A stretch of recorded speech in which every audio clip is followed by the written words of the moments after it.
aggression. Because what we have seen in the world of bullying, you've probably heard already, but I'm going to repeat it once, is that the physical acts of aggression that we used to see that were kind of the 3 o'clock high 80s style bullying is kind of down, or stagnant at least. We're not seeing as much physical altercations as much as we are seeing relational aggression, which is the sneaky kind of bullying that happens under the radar, that flies beneath the eyes of the teachers and the coaches and everybody who might actually be looking for it. So the other thing I always like to say is we have to be careful about our use of the word bullying. We have watered it down, we have overused it. Every time someone does something that's not nice, we cry bully. This does everybody a disservice. Everybody makes mistakes.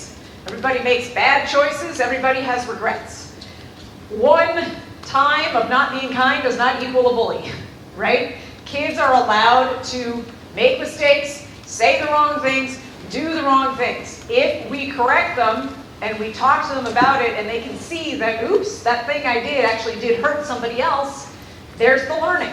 Right? But if we're quick to tag kids bullies and say, this kid is a bully because he did A, B, or C, then we put kids in a box and we make it hopeless for them to get out of that box. So we need to think about what actually is bullying. So here's what it is. It's a pattern of behavior. It's not once, it's not twice, sometimes it's not even 3 times. It's an established pattern of behavior. There's a specific target and there's an imbalance of power or perceived power. So when we're talking about young kids, look, ask anybody in elementary school or middle school, who's the cool crew, who's the popular crew? They can tell you. We like to think that cliques no longer exist because parents replaced the word clique with friend group. We're all doing friend groups now. Rose by any other name, you guys. Just because we call them friend groups doesn't mean they're not exclusive. And I see it all the time out in LA where I live, out in El Segundo, California. The 5th grade in one of the schools in our little town is notorious. There's always one group of girls. They dress the same. They wear the Stan Smiths. They wear the black leggings, the white t-shirts, and the high ponytails. When somebody else starts dressing like them, they switch. They wear the checkered pants. They wear the skinny jeans. They wear black t-shirts, and their hair is down. They control their groups by the way they dress. We'll talk about that in a minute. So this kind of behavior is hidden. This is the comments that kids make under the radar. This is excluding kids repeatedly. It can happen online. It can happen in person. Public humiliation plays a big role in relational aggression. Hotspots are always going to be recess, passing periods in the hallways, and the bus, if your kids ride the bus. Especially if your buses don't have aides on them helping those poor bus drivers who are hard workers. Okay, so public humiliation, like I said, is a big one. So kids will often make really cruel, unkind, very hurtful comments repeatedly over and over again to someone they think deserves them, but then they'll say, it's just a joke, or JK. And I tell kids over and over again, a joke is only funny if everybody in the room thinks it's funny.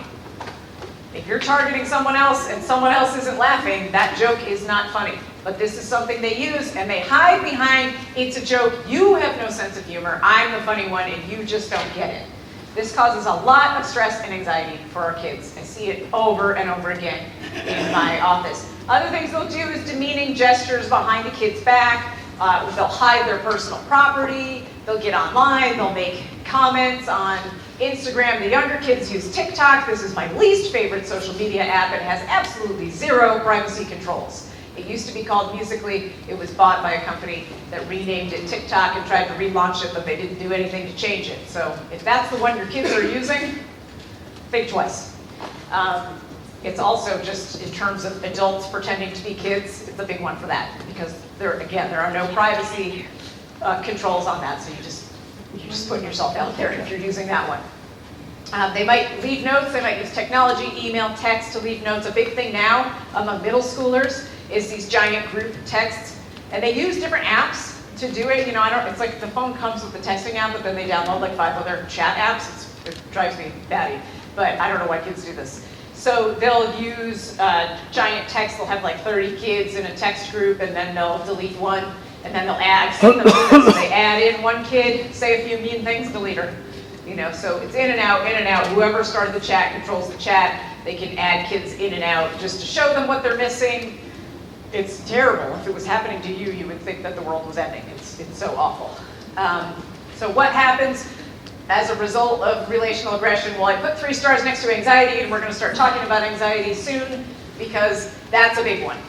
A lot of kids that end up in my office are dealing with relational aggression at school, and their parents are totally overwhelmed because they know it's happening, they believe that it's happening, they're even seeing some of it happen on their phones, but kids are not getting caught at school because, again, they're very sneaky, they're very careful. They'll do things like get to the teacher first and tell a completely opposite story to clear their name before the story has even broken.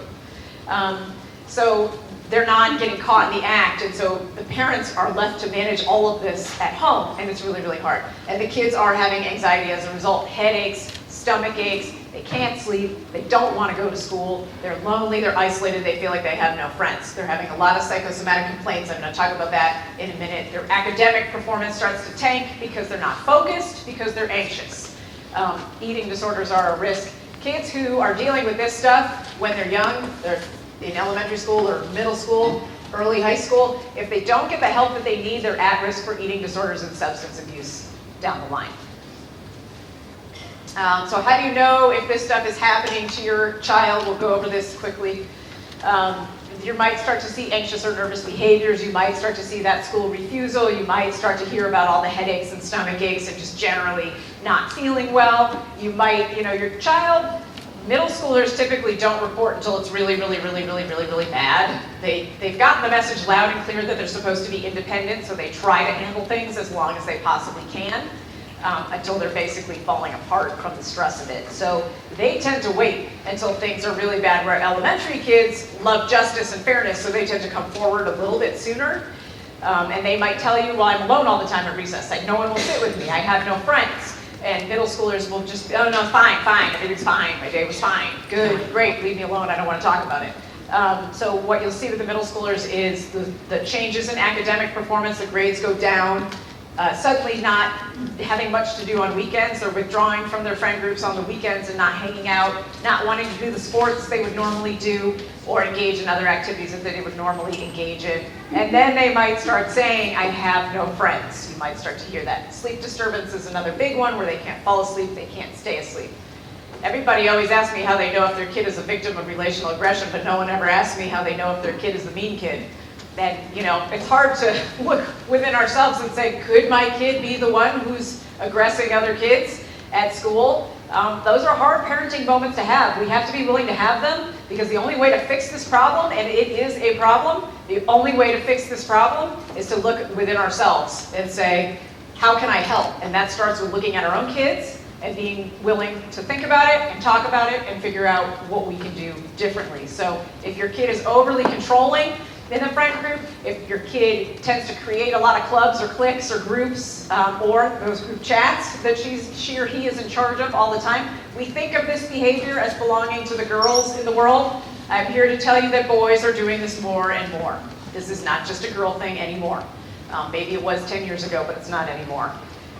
If you see that your child tends to insult siblings or parents, and then tax on that, just kidding, just joking, you're too dramatic, you have no sense of humor, you know that that's something they're doing in school as well. They don't do things at home in isolation, usually.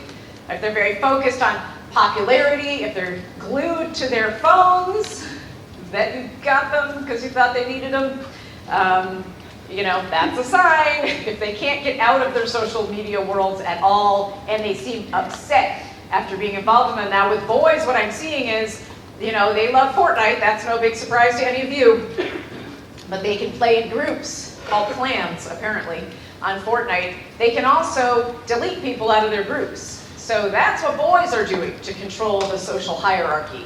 They're starting these groups on Fortnite, and then they're deleting kids out of them and making them feel like they don't belong, and they're using Fortnite to send each other some nasty messages, unkind words. So, if your child is obsessed with Fortnite and controlling the group on Fortnite, that's just something to think about. So if you see entitled behaviors, that's another sign that something's amiss. Nobody wants their kids to be entitled, but sometimes it happens, so we just think about it and we figure out what we can do differently, right? How do we pivot? Parenting is all about pivoting, I always say. How many of you know about Finsta and slime accounts? 1, 2, 3, 4, 5. Okay, so this is a big deal, because this is actually happening a lot. When I do elementary school assemblies, I tend to speak to 3rd, 4th, and 5th graders. And usually I talk to their parents the night before and I ask them to admit how many of them are letting their kids use social media, and like maybe a third of them put their hands in the air. And then when I ask the kids, almost half of them put their hands in the air that they're using these things. When I ask them, do your parents know, about a quarter of them say no, their parents don't know that they're using these things. So, you know, therein lies the problem with technology. Unless we're going to be on top of it all the time, we're going to miss something. That's just how it goes, right? That's life. So we have to think about it. Finsta, it stands for fake Instagram. Sometimes kids will add extra accounts onto their Instagram account, which is super easy to do. So they get mom and dad to sign off on the birth date if they're under 13, or if they're over 13, they just set it up themselves. You know, they set up their regular account and they say, oh, it's just going to be friends and my dogs and fun. It's going to be great. I'm going to follow the rules. It's going to be great. You can follow me. I don't mind. And then they set up 3 other accounts under different names, because all you have to do is hit those 3 buttons in the top right corner of your Instagram account and you can start adding new accounts. And that's where all the stuff happens. That's where you're going to see the relational aggression. That's where you're going to see the photos you wish they didn't share. That's where you're going to see some of that stuff going down. Now, teenagers, once they get to be 16, are kind of over that. That's the good news. So people always ask me, what's the best age for social media? 16. It's not realistic, but their brains are developed enough that they think twice before they do things, by and large. These younger kids are the ones making the vast majority of the huge errors on social media, you know, and so they're doing it on these, what they think are secret accounts, but what we know is that everything's traceable. The internet is public and permanent. Once you put it out there, good luck getting rid of it, because you're only a screenshot away from somebody else having something that you didn't mean for them to have.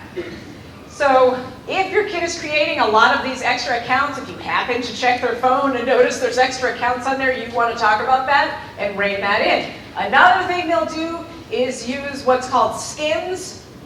So they can download just fake little app covers so that they can hide extra accounts, or they can hide social media accounts they know they're not supposed to have, or hide even files of photos that they don't think maybe you would like. So if you look at your kid's phone and there's a bunch of like robot-looking apps or flowers or something, that might be a red flag that you might want to touch that robot and see what's underneath there. It's basically just hiding stuff. If your child is so competitive with other kids that it's all you ever hear about, just, you know, tuck that away and think about that. Why? Why are they always so competitive? It's natural for kids to compete. It's not natural to compete in every single thing. What you're wearing, what you own, what kind of phone you have, you know, all that stuff. When they're constantly competing, there's something amiss there that they need to deal with. And the big thing to remember about all this is that kids switch roles. We love to think that one person is always the aggressor. They tend to switch back and forth a lot, particularly in middle school. So what can you do? The first thing is uncover the problems. Figure out why this stuff is happening, what's going on. You know, kids engage in this stuff for a variety of reasons. Sometimes it's low self-esteem or low self-confidence. Sometimes they're feeling a lot of pressure from a lot of different angles. You know, they feel like their parents expect them to have the most friends, have the best grades, be the best one on every team. Expectations that are unrealistic can create behaviors that are not great. So we have to figure out, where is it coming from? The thing kids tell me over and over again that they wish their parents would do is be better listeners. And I feel that, I see that. So I always tell parents, follow the 80-20 rule. Listen 80% of the time, talk 20% of the time. Most of the time, kids can talk through their own things and even problem solve it, if given the space. But they need someone to be supportive and to be listening to them and not be barking out great ideas and orders for how to fix the problems they've gotten themselves into. We're going to talk about empathy coming up in a few minutes. We have to build coping skills for these kids. So like I said, the word bullying gets thrown around a lot. Sometimes it's just one kid having a bad day, making some poor choices for a bad day, a bad week, maybe even a bad month. We've got to build up our kids' resilience and teach them how to cope with these things. Everywhere you go in life, you encounter stress. Everywhere you go in life, you encounter people that you wish would act differently than they do. We all have to learn how to cope with all of this stuff so that when we face it, we don't completely fall apart. So I always tell parents the first step is listen, just listen, ask questions, ask for clarification. Mostly listen, empathize with your kids. Wow, that sounds so hard. I'm so sorry you're going through this. I'm so sorry you feel lonely at school. I'm so sorry you feel like school is not a safe place for you right now. Take a break. What should we do? What can we do? Do you want to go for a walk? Do you want to watch TV together? Do you want to read a book together? What can we do to sort of get some space from this right now, then go back later and say, hey, you know what? I'm kind of old, and I don't always remember every single thing that you say in detail, so can you help me write down some of the details of what's been happening to you, so that if we decide to go to the school, I tell the right story, I make sure I'm getting it right, and I'm not mixing things up, because maybe I'll mix things up, and you document as much as you can. If there are things on your child's phone that are clearly relational aggression, bullying, all that kind of stuff, take screenshots and send them to yourself immediately. Kids are master phone deleters. I am powerless to erase old photos off my iPhone, but kids can wipe a phone in 5 minutes flat. I don't know how they do it. So, and they have regrets. Sometimes they come forward, they tell, I want help, and then they realize, oh, this might make it worse. Or now I'm going to be the tattletale of the middle school, or people are going to find out I told and make fun of me. And so they start deleting everything so that there's no evidence. So take the screenshots, get them to your own phone or computer or whatever immediately, so that if you go to the school, you can bring it in and say, look, this is what's happening, how can you help us? We're out of our element here. We're doing as much as we can do at home to support our child. How can you help us? Even though I know this is happening outside of school, but it's students from school. So working with the school helps. So I always tell people research shows it takes 66 days to make or break a habit, and that's the good news, because that means in 66 days we can help kids learn to be upstanders, and we can help them learn to practice empathy. So what do we tell our kids to do? Well, for years, we gave some kids some really bad advice.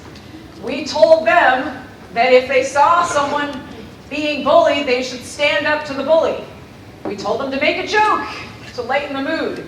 We told them to walk away. You know what's really hard to do when you're being bullied? Stand up to the bully, make a joke, or walk away.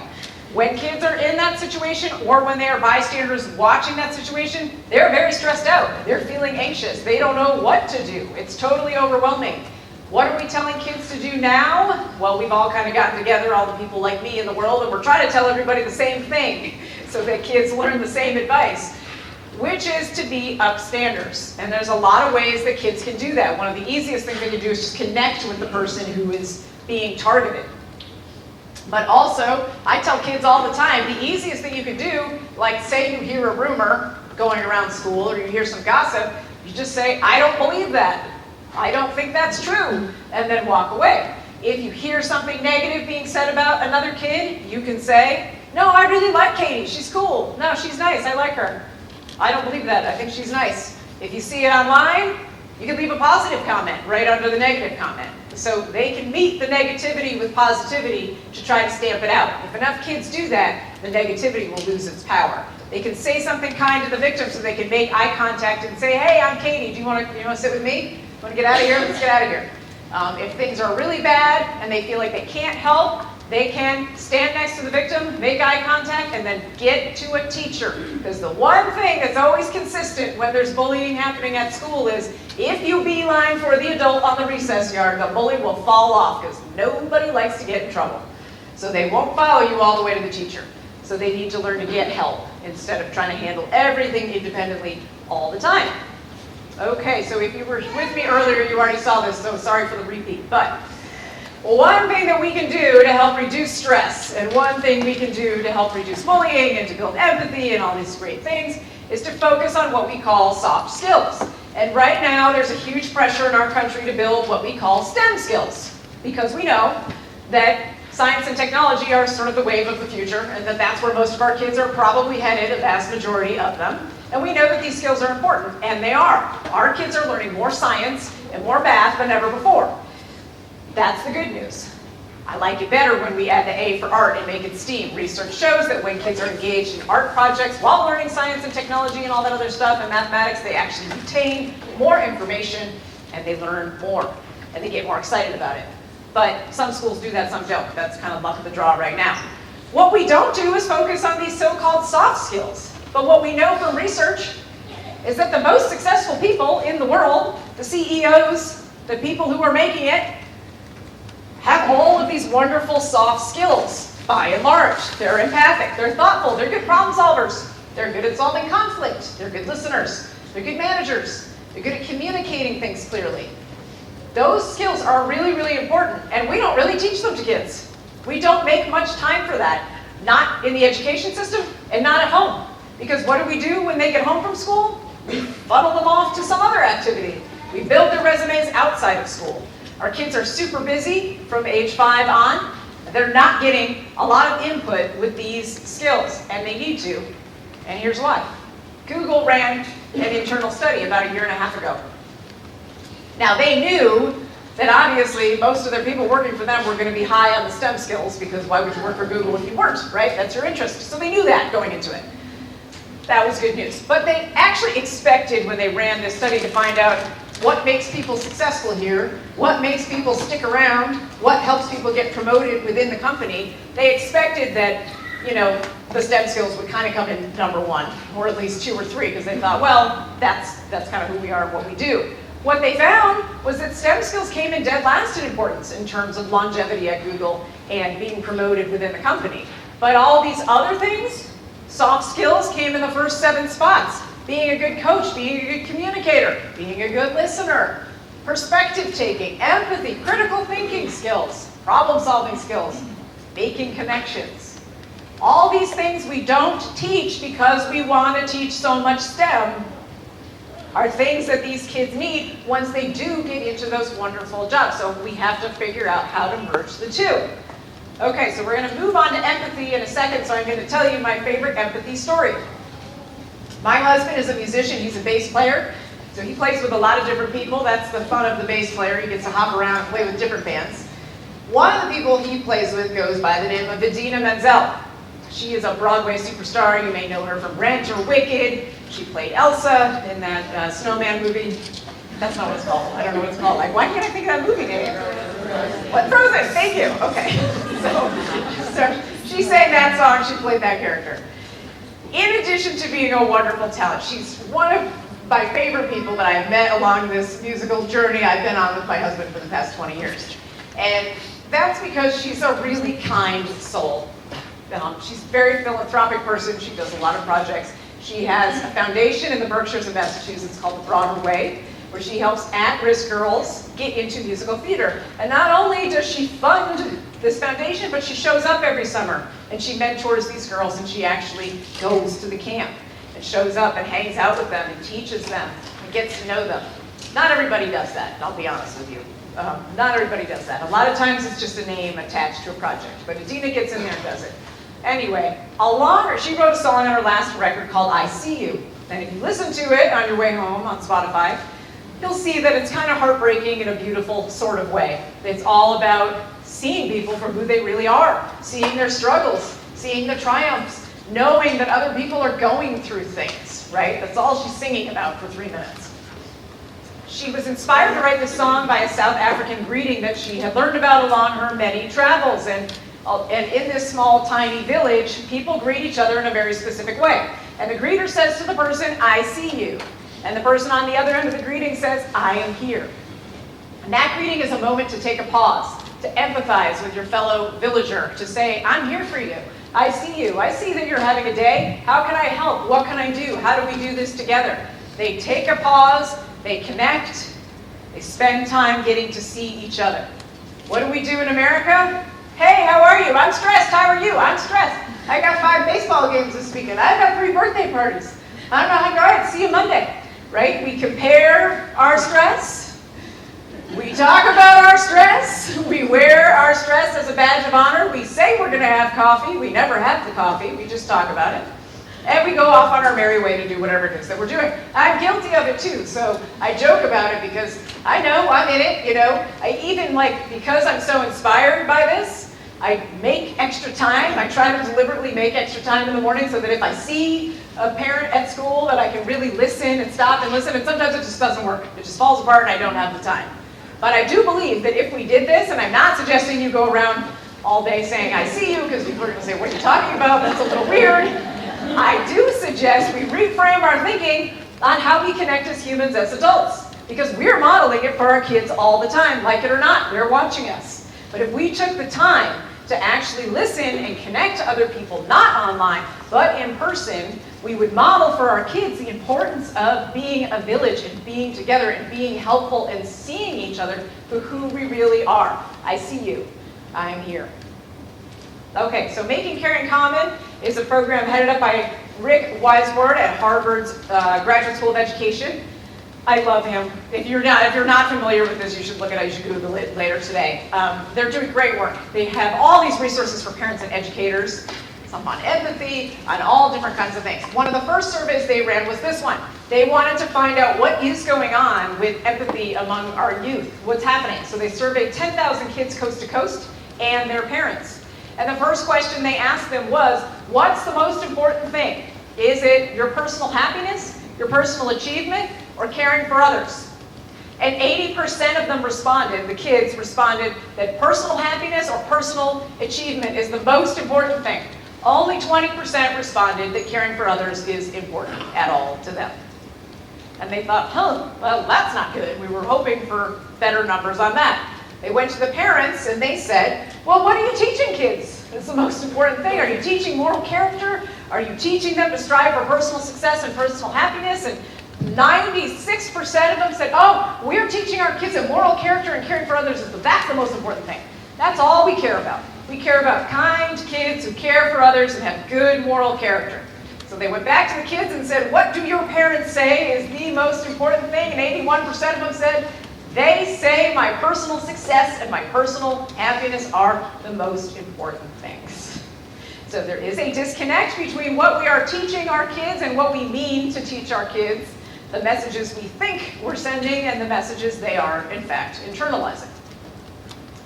University of Michigan did another study on empathy to see what's going on. They found that kids going off to college today are 40% less empathic than their counterparts of 20 or 30 years ago. That's a huge dive in empathy right there.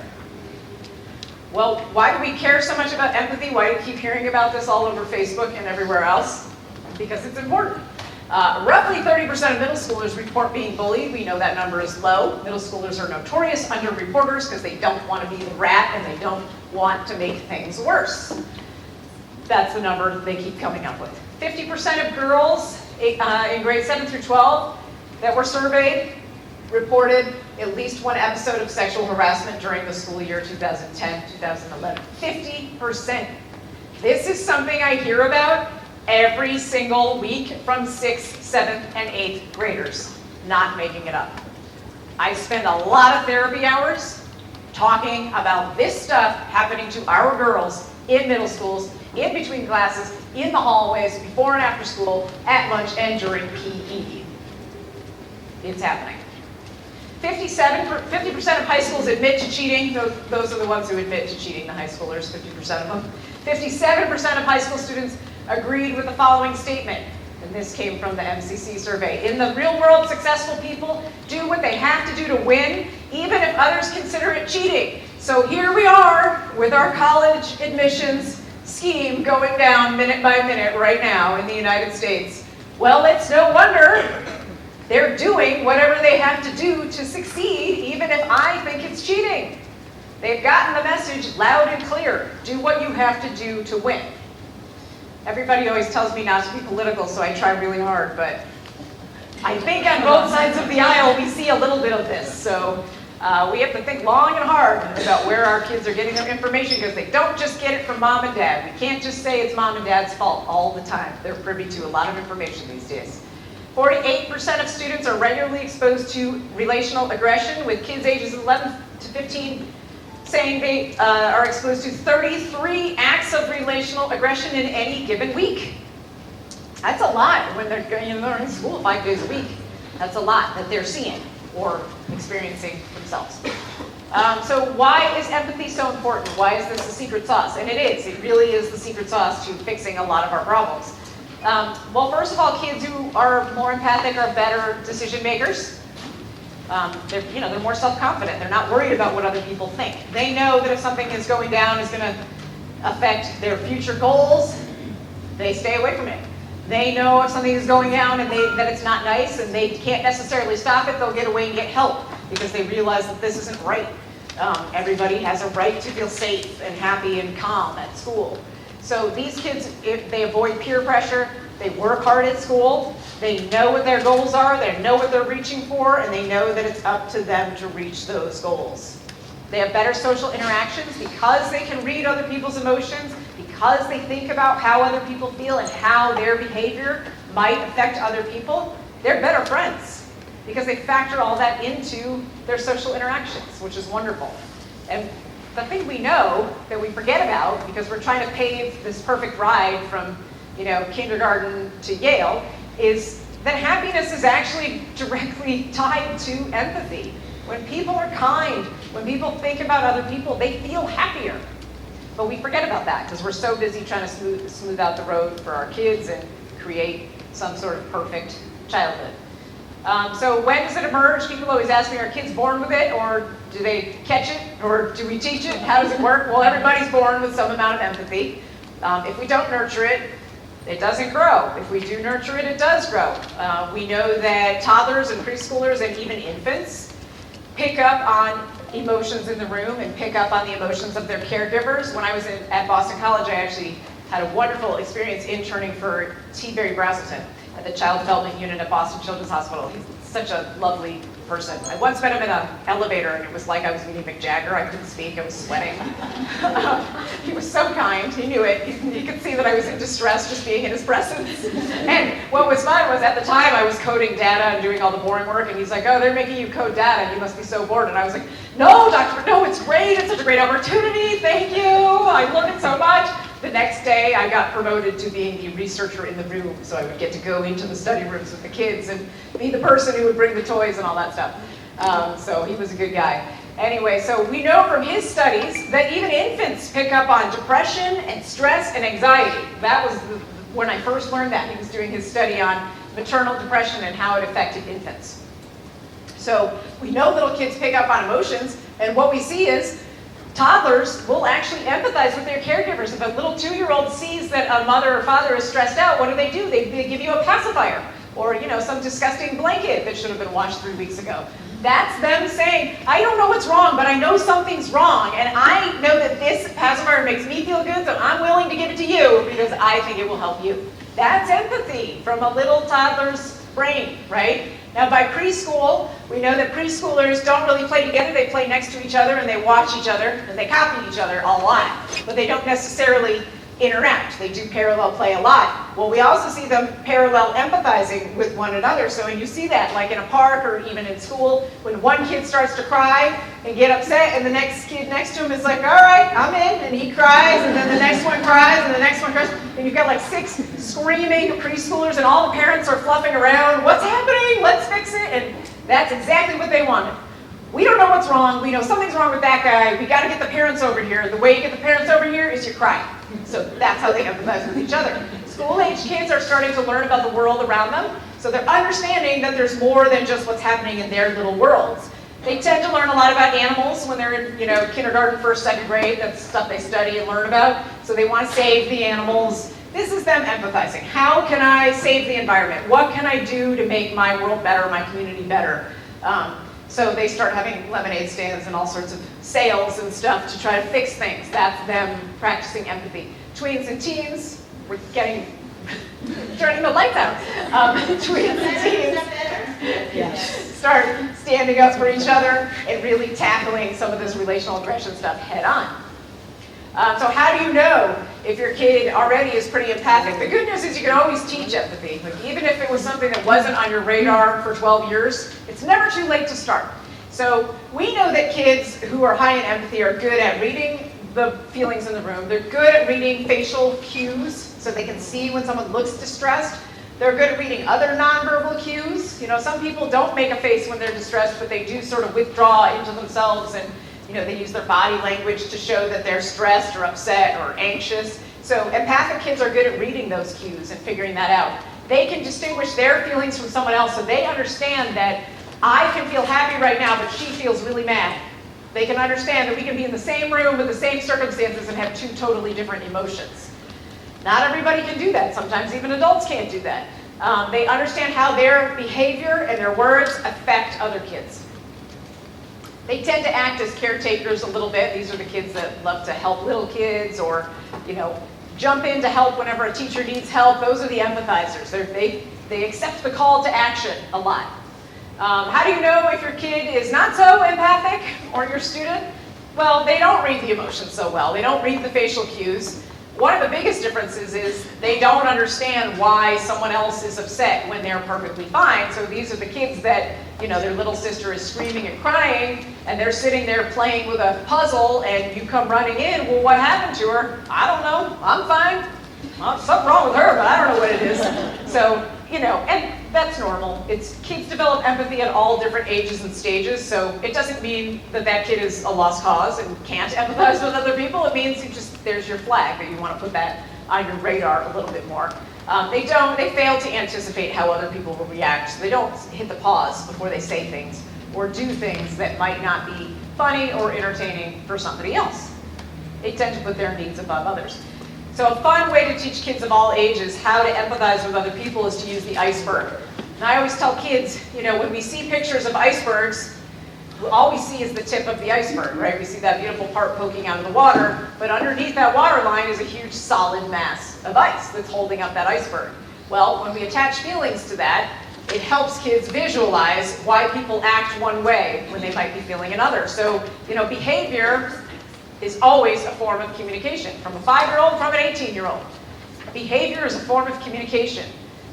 We don't always know what it means, and it's up to us to figure it out, but they're trying to tell us something when they're behaving in a negative way. So I always tell kids to think about if a kid is not being friendly, or they're bullying, or they're just falling apart, or they're not wanting to hang out with you, or they're acting in a way that you don't understand, that's the tip of the iceberg's surface behavior. It's up to us when we're walking around this world to reach under the waterline and try to think, well, why is that person maybe acting that way? Is he having a bad day? Did he not do well on his test? Is he stressed out about something? Is his mom traveling for work and I don't know when she's coming back and what if her flight gets canceled because of the cyclone? I don't know, everybody has things, right? We love to say that everybody's walking their own path, everybody's dealing with something we don't know about unless we ask. We say that all over social media all the time. We have to learn to practice it, and we have to teach kids how to practice it. Because when kids are compromised emotionally for whatever reason, that is when they act out. That is when they behave in ways that are not kind to other kids or that affect their school, their classroom, their families. That's when they engage in those behaviors. So there's a lot of ways to nurture empathy. I know you guys have older kids, probably mostly in this room now. So, a lot of this comes down to, with older kids, modeling it and role-playing it. Kids need to talk about empathy. We need to point out acts of empathy when we see them happening out in the world or when we see them in the news. Stories make the news cycle all the time that are just really good stories of people doing good things. Those teenage boys that helped the young boy that was falling off the chairlift in Canada last week. Did you guys see that story? Look it up if you didn't see it. A boy was dangling from a chairlift. He lost his balance. He was going to fall. He was scared. His dad was holding on to him. They were waiting for a rescue. A group of teenage boys below saw it happening. They went and they got some fencing that they pulled out of the ground. They made essentially a trampoline for this kid, and they got a whole group of them together to hold it. They told him to kick off his skis. He kicked off his skis, and they held this thing, and they caught him when he fell. They told him to drop. They made sure they were ready, and they caught this kid. That's empathy in action, right? That's people helping people. Those are the stories we need to tell our kids often. Those are the heroic acts of empathy that anyone can do at any given time. They could have easily skied down the mountain and ignored the whole thing and said to themselves, well, somebody will rescue them. How many times have we said, somebody will get help for that person, and moved on our merry way? But they didn't. They took action. They thought about it. They knew he was scared. They figured out how they could help, and they did it. Those are the stories we need to tell our kids, especially tweens and teens, because that empowers them, that they can make a difference. I tell kids all the time, how are you going to be a change maker? If you see something bad happening in your school, your community, how are you going to be a change maker? I heard from a group of 8th graders at a private school in Los Angeles, that they were frustrated with all the social media stuff. It was just feeling negative. It was feeling yucky. They went to their school director and they said, hey, can we start a copy and grade Instagram account? And he told me he panicked a little bit at first because Instagram. But then he said, you know what? This is actually a good idea. So here's the deal. I'm going to be in charge because it's my school. So I have to have the final say on all the posts that go up, and I have to kind of watch it because it's my school, right? But you guys can be the ones to collect the photos and send them to me and all that stuff. And so they put it out there. We're starting a Caught Being Kind, Caught Being Great Instagram account. Within 3 months, didn't everyone want to be caught being great at this school? Or send in photos of someone else caught being great? This is just a couple of kids who were tired of all the negativity they were seeing, came up with an idea, brought their idea to their school director, he made it happen for them, and they changed their school culture. This is how we instill empathy in older kids. We ask them to come to the table. We ask them what they can do to make their communities better. I'm telling you, when we challenge them, they come up with amazing ideas. Another school in Connecticut, 5th graders decided that they wanted to be the welcoming committee to the little kids. So they took turns, they created a schedule, and every morning there's 5th graders high-fiving the kinders and the teddies on their way in, right? They all get a high five and a hello every morning from the oldest kids in the school. They love it, it's fun, it's happiness in action. At my old prep school in Connecticut, some girls noticed that some kids would get their lockers decorated for their birthdays, but not all kids, so it was sort of exclusive. The most popular kids got their lockers decorated, and then lots of kids didn't. So they went to their school director and said, you know, we just think it would be better if everybody got their lockers decorated. And the school director said, great, you know what, let's create a fund for that.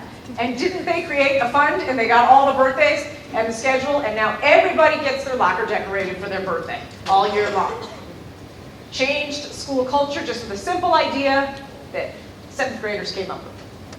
So this is how they do it. I mean, at home we can do lots of things. We can talk about gratitude. We can do community service together as families. You know, we can make sandwiches for people who need sandwiches. We can put together care packages for homeless people who are living in the streets. We can put together those packages of socks and chapstick and, you know, whatever else we want to put in there. We can reach out and do all kinds of big things and little things as a family. And when we do that, kids get into the habit of helping. And kids know that they can make a difference.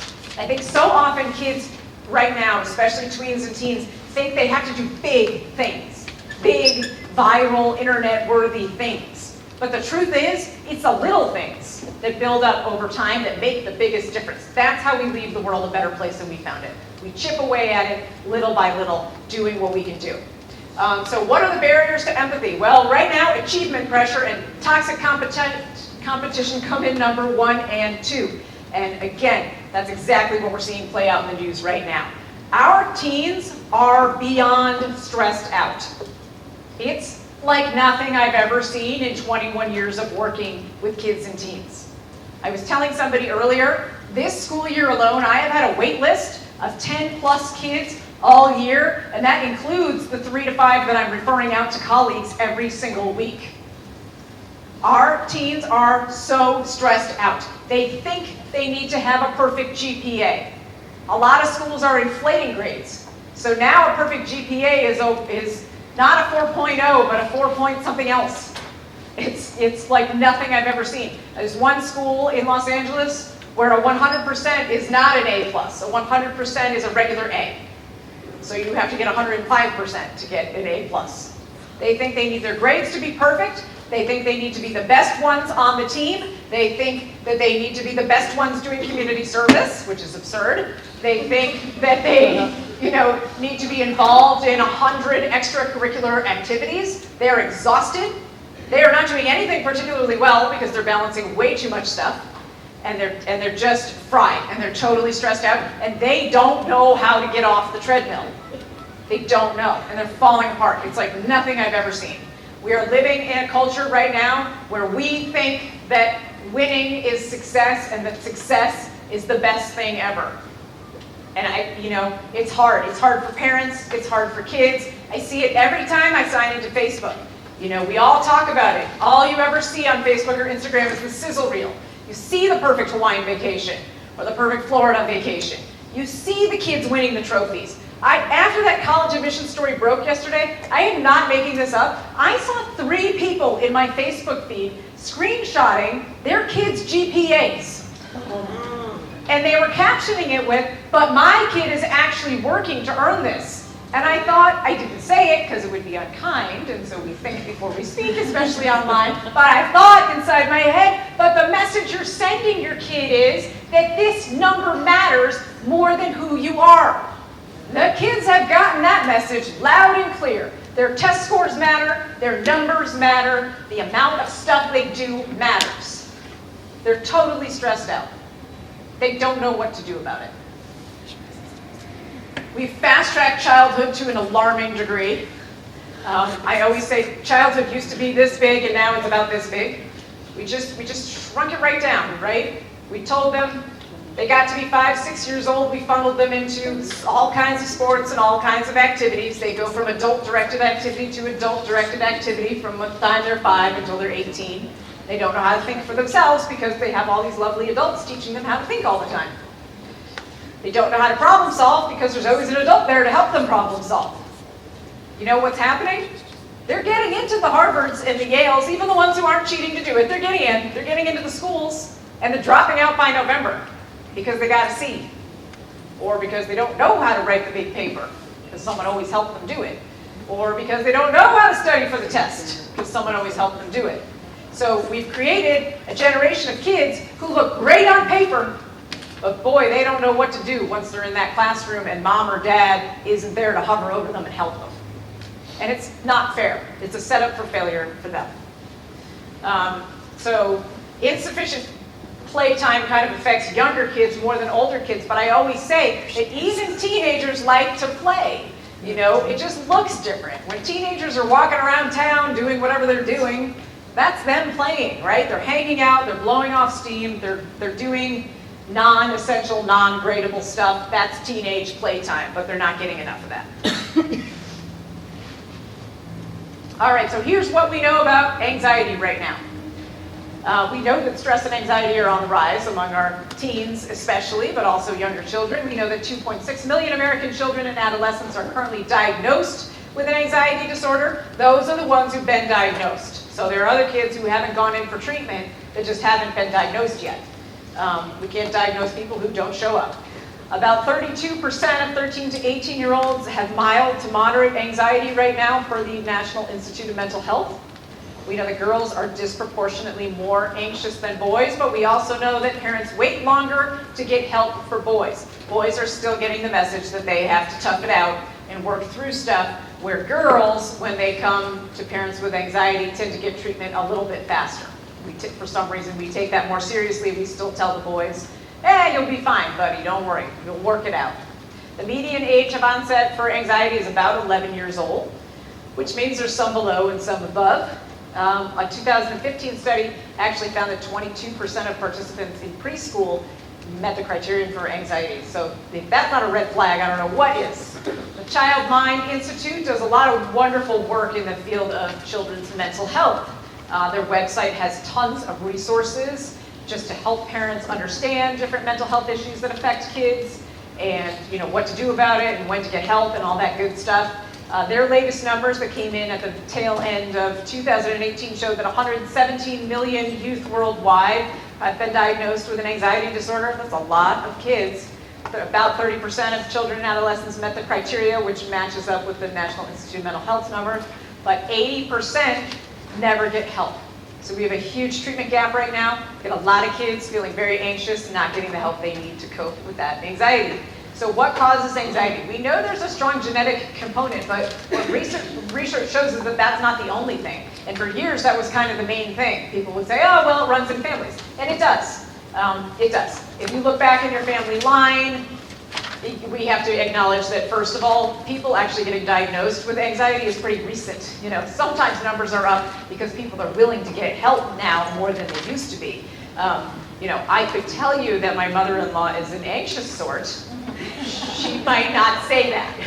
I could tell you that my own mother is an anxious sort, and she might not say that. So there is a generational gap in terms of people actually acknowledging what they're dealing with and getting help for those sorts of things. But if you know that your mom or your mother-in-law or somebody else, an aunt, uncle, brother, sister, has been anxious or appears anxious, then you know that it's there, it exists. There's not a guarantee that your kid's going to end up with anxiety. It's just a possibility. Environmental factors play a huge role. So when kids are living in highly stressful situations, they're prone to anxiety. When they're witnessing violence in their communities, they're prone to anxiety. I always say that a happy divorce where mom and dad are working together to co-parent and do things in the best possible way for their kids doesn't cause anxiety, but an unhappy divorce where there's a lot of fighting and a lot of court dates and a lot of back and forth can spike anxiety for kids. We deal with what we deal with. You can't always control how those things go, but it is good to be aware of what can result from that kind of stuff. Bullying can cause anxiety. School stress can cause anxiety. Overscheduling. I talk about this a lot with little kids, but as I just mentioned earlier, our high schoolers are every bit as overscheduled as our little kids, and it is causing stress and anxiety for them. They don't have time to just breathe, they don't have time to just hang out and think. So many times teenagers just tell me like, oh, I just need a break. I don't know how to get a break. And I don't even know how to tell them to get a break anymore because they can't, because they have so many things they have to do all the time. 15 years ago, I could tell them how to get a break. Now it's really, really hard. So that's something they're struggling with. They don't have enough downtime. They're dealing with a lot of social pressure. So I don't like to blame social media for everything. I think it's one factor. I think it's one thing in a long list of things. But it is damaging, depending on how they're interfacing with it. We know that girls are using it more than boys, but boys are not totally staying away from it. We know that girls feel pressure to look a certain way and to do certain things on social media that maybe boys don't feel. They do feel like they need to create their sizzle reel. The other complicating factor is they're learning from schools and from their parents that, when they do go to apply to colleges, that those colleges will look at their social media feeds. And make no mistake, they will look. So they're creating these perfect social media feeds so that they can look great on social and also look great on paper. Then they create those secondary accounts where they do all the other stuff because you have to have somewhere to blow off steam, right? So there's a lot of pressure to be perfect right now, to look great. There's a lot of pressure to reach for the stars. I always say we did this thing with girls, but we're doing it to boys now too. But we used to be with girls and we said, you can be anything. You can do anything, which is great because, when I was 10 years old, no one told me I could be president of the United States. That was not going to happen, But now, 10-year-old girls are like, I can grow up and be president of the United States, which is great. What a wonderful thing. But we've done this thing where we say, you can be anything, you can do anything, but you have to be the best. You've got to be better than all the rest of them. And that creates unhealthy competition, and we're doing that with our boys now too. And they're feeling it and they're engaging in it. So academic pressure is high right now. Some kids put pressure on themselves because they get all these messages from the media, from home, from school, from peers. They're hearing it and they put pressure on themselves. So anxiety doesn't manifest in the same way for kids and teens as it does for adults. And also, kids and teens don't come home and say, I'm anxious. I need help because I have anxiety. They come home and they say things like, I have a headache, I have a migraine headache, I have a stomach ache, I can't eat anything, I'm so tired. I'm so tired, I can't get out of bed this morning. My muscles hurt, my back hurts, everything hurts. Anxiety does make everything hurt. That's the truth. When you're tensing your muscles all day long to survive the day, everything hurts. Right? I don't like flying. I have to fly a lot, and I don't like flying. So when I spend 4 hours on a plane, I get off the plane and everything hurts because I know I've been tense on that plane just waiting for it to land, right? So think about that. If there's something that you don't like doing where you tense yourself and you get yourself tied up into knots, well, this is what kids feel all day long when they're dealing with anxiety. They are tied up in knots all day long. They tend to burst into tears or fits of rage for no good reason. Nothing triggered them. You can't find a specific trigger. Nobody said anything, or you think you didn't say anything. I mean, people love to joke about how you look at your teenager the wrong way and they throw a fit. Well, a lot of times it's stress and anxiety that's underlying that fit when you supposedly looked at them the wrong way and caused the problem. They tend to be angry and irritable. They're not presenting as we think. Media always makes, movies and stuff. They make anxious people look like they're biting their nails all the time and like they can't really talk loud and they talk quietly, and honestly, that's just not what it looks like in kids and teens. I mean, they're loud, they're yelling, they're crying a lot, they're acting out, they're not listening, they're slamming doors, and they're doing all kinds of things that are very loud and very in your face. That's anxiety in teenagers. That's just how it goes down. So, and then they're not sleeping well because the minute they lay down to go to sleep at night, they start worrying. They start having all those anxious thoughts, so they can't fall asleep. They finally fall asleep. They wake up in the middle of the night with more anxious thoughts. This happens to adults when we're under stress. Has anyone ever had that, where you woke up in the middle of the night? Yeah, lots of people have that, where you either couldn't fall asleep because your anxiety reel started playing, or you fell asleep and then you woke up at 2 in the morning and you couldn't get back to sleep. Well, teenagers and kids go through the exact same thing. So those are kind of the symptoms that you're looking for. Not eating much at all, or overeating. Sometimes even sneak eating, like in the middle of the night. So I always tell parents to think about the worry cycle as like a giant Ferris wheel that they can't get off of, and it just keeps going around and around and around, because this is how a worried brain works. You have a thought at the top of that Ferris wheel: oh my God, I can't take this science test. I can't remember everything. I'm gonna fail it. I'm gonna fail this science test. I'm totally overwhelmed. I feel stressed. I can't handle this. Oh, my stomach hurts. Now I don't feel like I can go to school because I just don't feel well. I quit. I can't do this. I'm never going to school again. I quit school. I can't do it. I'm not smart enough. And then they hide out until somebody comes in to rescue them. And then it starts all over again with a new thought. Oh my God, my friends don't like me anymore. They're not liking my Instagram. Nobody likes me. I have no friends.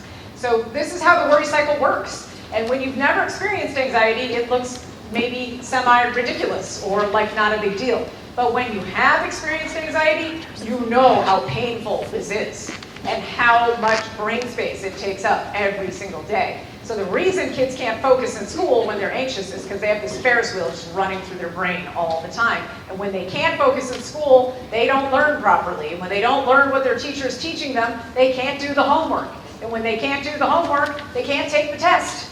And it's just a vicious cycle. So what are the consequences of anxiety in our kids? Not doing well in school is one of the biggest ones. It affects their social relationships with their friends because they tend to withdraw. They tend to isolate themselves and try to just stay away from everybody because they're just not feeling right. They have poor family relationships, so they're either barking at their parents all the time or fighting with their siblings, or they're just hiding out in their rooms and not interacting with their family, with their parents and their siblings.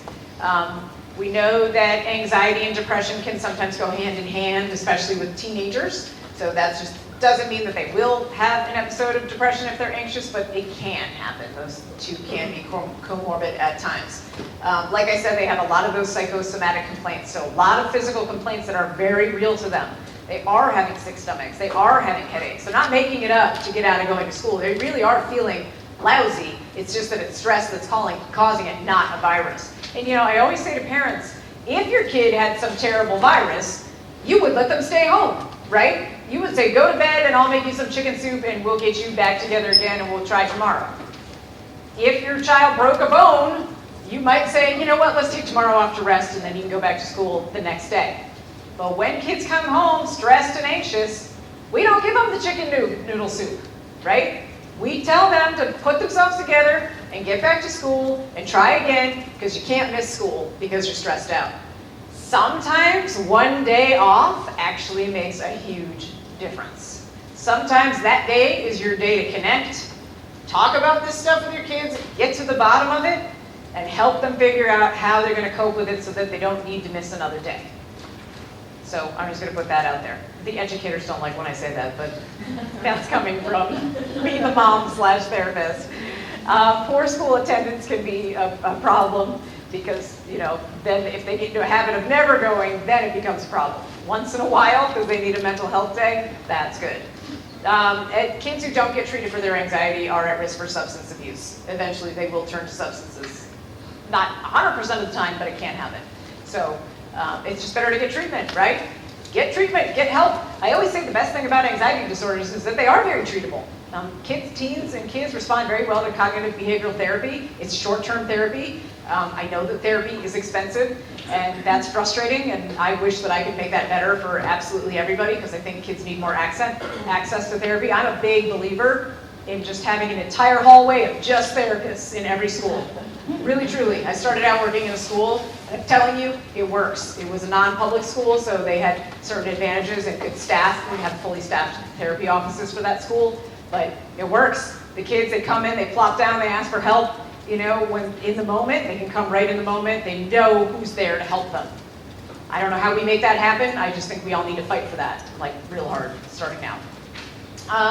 Okay, stress manifests a little bit differently than anxiety, but the symptoms tend to mirror it. The difference is that anxiety is always there. If your child has an anxiety disorder, then there's always some low-level anxiety going on, unless they've been treated and the anxiety's gone. But if they're having an anxiety disorder, it's always sort of just there, kind of living along the screen. Stress spikes. It goes up and down in response to specific triggers. So, but they also have, you know, those emotional reactions, the outbursts. They have the stomach aches and the headaches. They have the sleepless nights. It's just it's shorter term and they work through it a little bit faster. So parents come to me and they want me to diagnose their kids in like 50 minutes. And I'm always like, I don't do that, because this could be a stress reaction because of one thing that's happening in your child's life, or this could be an anxiety disorder, but if it is, I would need to see it over time. So I generally don't diagnose kids unless I've known them for 6 to 8 weeks and I can really see the pattern of anxiety emerging. Here's how stress currently affects teens from the latest APA Stress in America survey, though there should be another one any minute now. 31% of teens report feeling overwhelmed, 30% report feeling depressed, and 36% report feeling fatigued or tired. When kids don't know what depressed or anxious or stressed is, they tend to say, I'm tired. That's code for I'm stressed or anxious. So the symptoms of stress, like I said, are similar. The stomach aches, the sleep disturbance, nightmares, or just waking up in the middle of the night, changes in eating habits. Teens might overeat when they're stressed. They might plop themselves in front of the TV or their phones and just eat a lot of snacks. Difficulty concentrating. They seem like they're never listening, but it's really that they're listening to those worried thoughts in their heads. What are the triggers of stress? Well, overscheduling, again, there's that big one. Separation anxiety is more for younger kids, where they're just having trouble leaving for the day. We always think that that's just for babies, but honestly, it happens in elementary school and even comes back again in middle school sometimes. Transitions are hard for kids.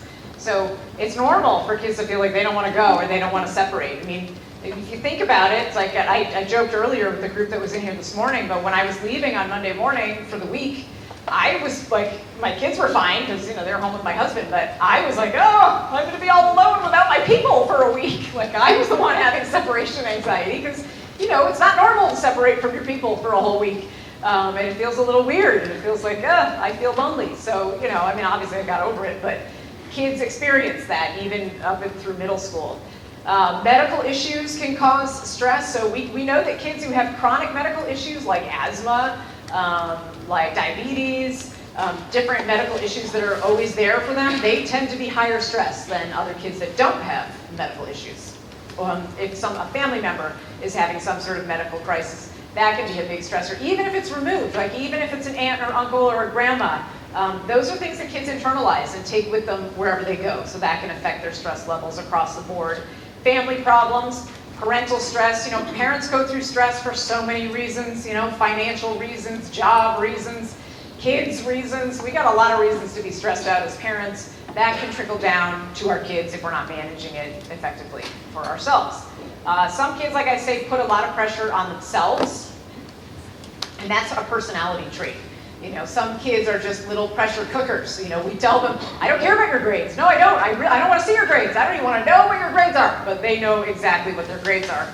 I had a third grader in my office 3 weeks ago. I still can't get over it because I know that her mom does not care about her 1, 2, 3, 4s at school. Like she's a teacher, and I know that she places no emphasis at all on what this kid brings home. But she was having a meltdown because she got a 3 on her newspaper report.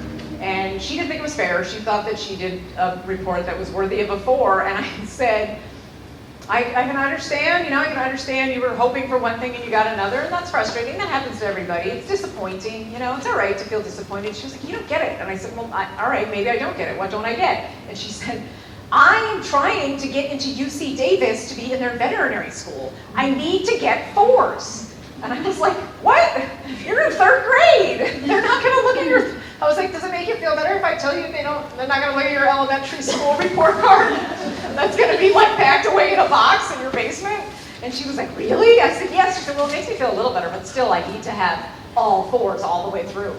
So, and her mom was laughing when I told her, I said, you know, I don't think it's you. I'm just letting you know, you need to kind of talk to her about, you know, failing or even just being average. That's okay.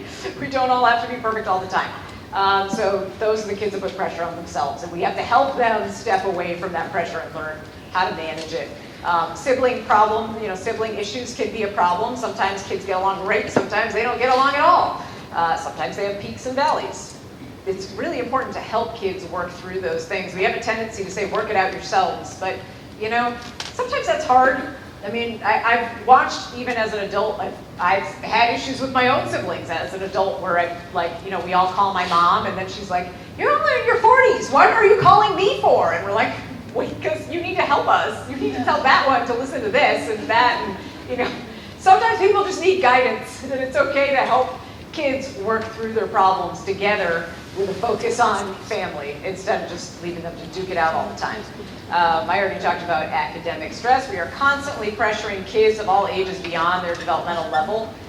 The new thing in high school is if you're really good at something, you go to the local community college to be better at it, which is great for gifted learners. That's a super great resource for gifted learners, but everyone wants their kid to be gifted, and I hate to be the bearer of bad news, but giftedness is like this percent, okay?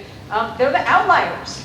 And there's no real clear benefit to being gifted, it's just how a brain works, right? All brains are different, some brains are gifted. But not all kids need to go off to community college to take higher level courses to get into to college. It's just, sometimes we're putting extra stress on kids that we don't need to. So what do we do about all this stress and anxiety? Well, first of all, we help kids create balance, especially important in high school. Because they're doing all the things, because they feel like they have to do all the things to get into college, we have to help them learn to find things that are meaningful for them. So community service is great if you're really into it. One of my nieces did her bat mitzvah project, and she was packing backpacks for foster care kids with art supplies. And she loved it so much that now she still does it once a month. And her bat mitzvah was over a year ago, but that's just her thing. Once a month she goes and she helps pack these backpacks and deliver them to kids, and it feels good, and she's doing good, and she's putting good into the world. That's a great thing. She doesn't need to tack on 5 other community service projects just to say that she did them.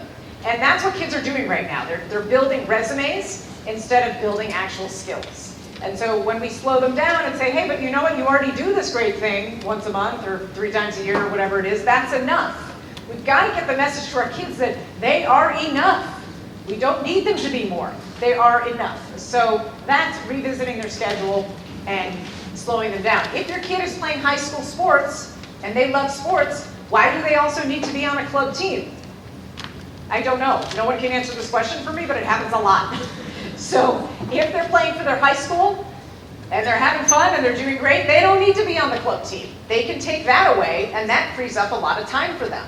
And I know sometimes it's political. You know, sometimes high school coaches are also the club coaches, and I only take the ones that also play in my club.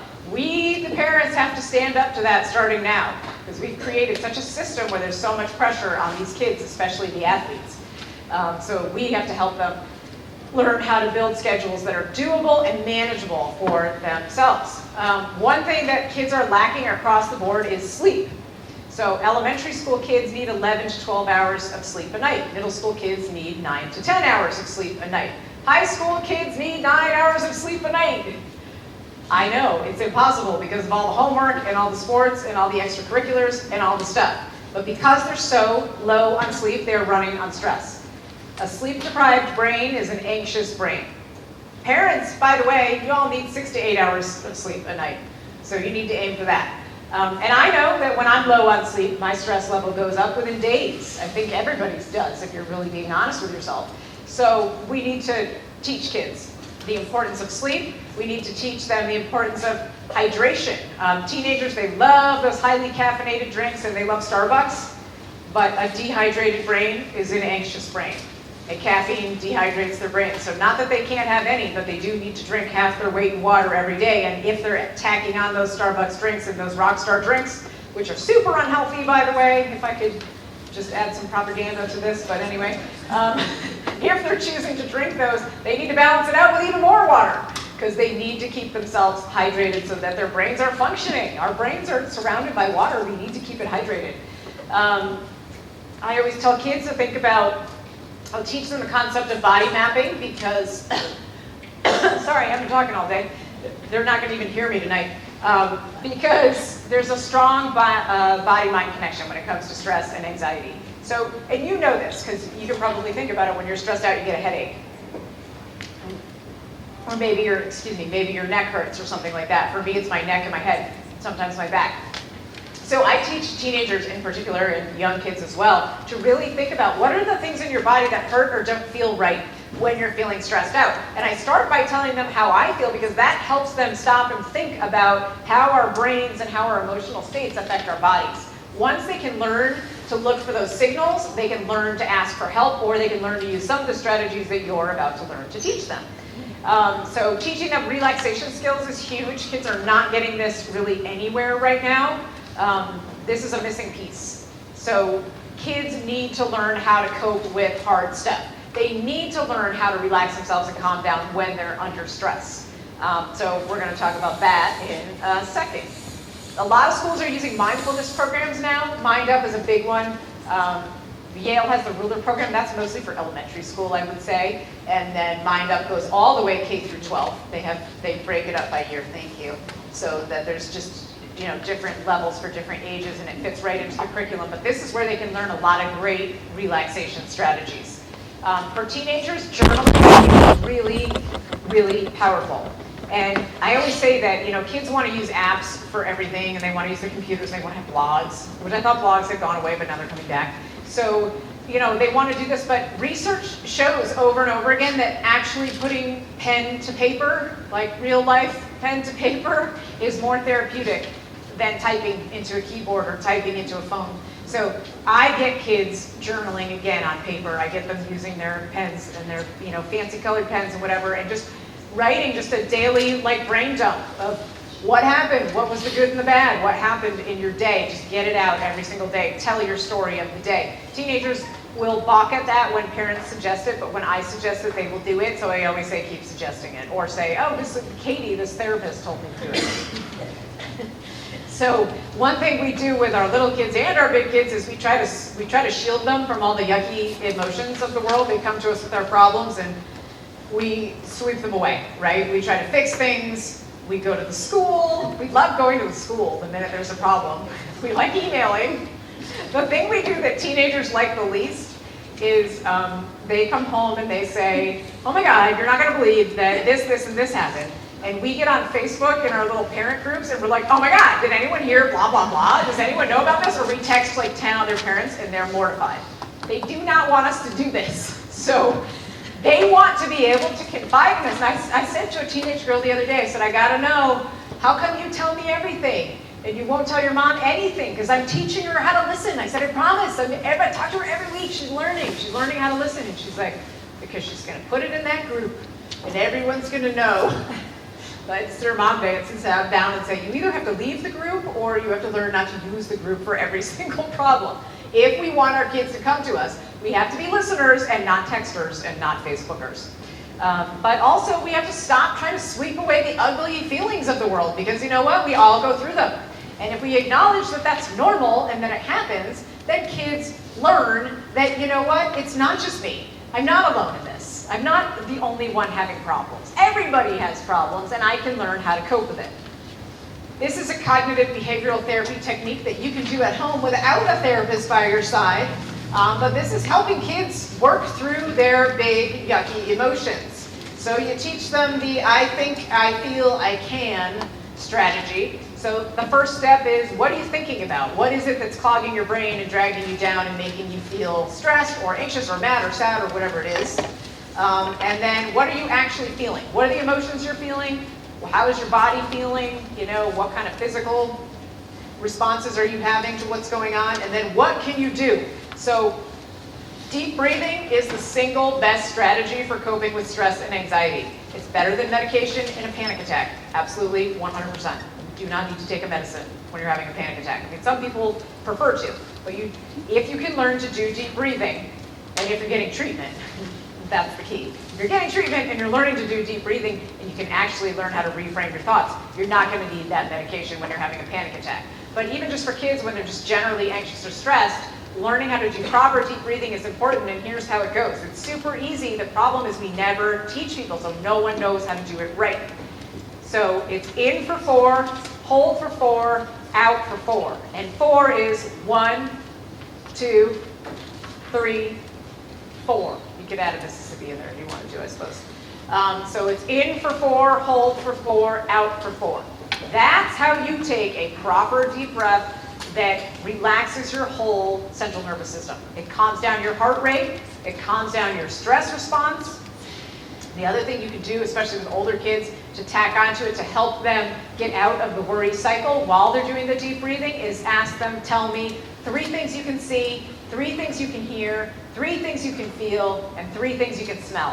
When we engage with our senses and do deep breathing, it grounds us in the present and gets us out of the anxious thought cycle that's causing it. With younger kids, I'll sometimes ask them to breathe the rainbow, so I'll do the counts for them, and I'll say, okay, we're gonna walk the red stripe of the rainbow. Tell me all your favorite red things. Strawberries, apples, bouncy playground balls, I don't know, whatever else is red, right? Now we're gonna do the orange stripe. Tell me all your favorite orange things, basketballs, oranges, clementines. We go through the whole rainbow. By the time you've done all those breaths, you're super calm, because that's a lot of good deep breathing all at once. So that's another good way to do it.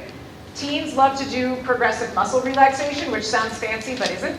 And it's something that they can do while they're at school. It's something they can do in their locker room before a sport. It's something they can do on the bus, wherever they are, because no one really knows you're doing it.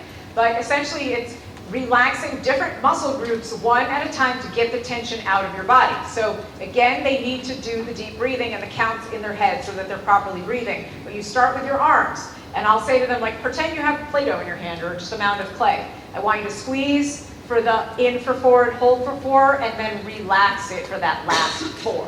And you do that twice with both your arms. And then you move to your legs, so you're doing your toes and your feet and your leg muscles. And squeeze for the in and the hold, and then relax for the out. And then you do your neck and shoulders. And once you do that, you go through your whole body, you've relaxed your whole entire body and drawn the tension out. And that just helps them get through a really stressful moment. Another thing kids can do is learn how to flip their thoughts. So they can use self-talk to do this. And it's a super great strategy for kids and teens and adults. I actually do this all the time. I sometimes joke that I think my mom was like the inventor of self-talk. We used to make fun of her because she would be like staring out the window talking to herself. But now I realize she was probably calming herself down because she had 4 kids who never stopped arguing and doing things. So now that I'm a mom, I have much more insight. Anyway, so this is a super easy strategy again for kids to do. So it's state the negative thought. State the anxious, negative, stressed out thought that's clogging you. We all have them.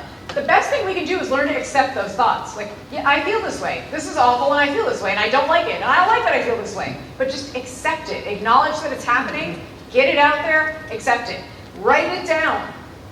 There is a therapeutic component to writing stuff down. It helps us get it out of our system. Write it down. You can tear it up if you want. You can crumple it into a ball and do, trash can basketball. You can make it into a paper airplane and fly it away. You can do whatever you want to do. You can stomp on it. Just write it down, get it out of your system. Then write down 3 positives that happened in your life today. Small things make a big difference. So, I had a really good cup of coffee. I liked my breakfast. My mom made me pancakes. Whatever it is, say 3 positives. The other thing you can do is have them say 3 positives to counter that one negative thought. So if the negative thought was, I'm going to fail the science test, there's no way I can study for the science test, the 3 positives would be, I have been doing my homework all semester, I can ask my teacher for help tomorrow before the test if something's still confusing to me, I love science and I've learned a lot of science this year. When we teach ourselves to reframe our thoughts and focus in the present and focus on the good stuff, we actually are more positive and we decrease our stress reactions. So people talk a lot about resilience these days.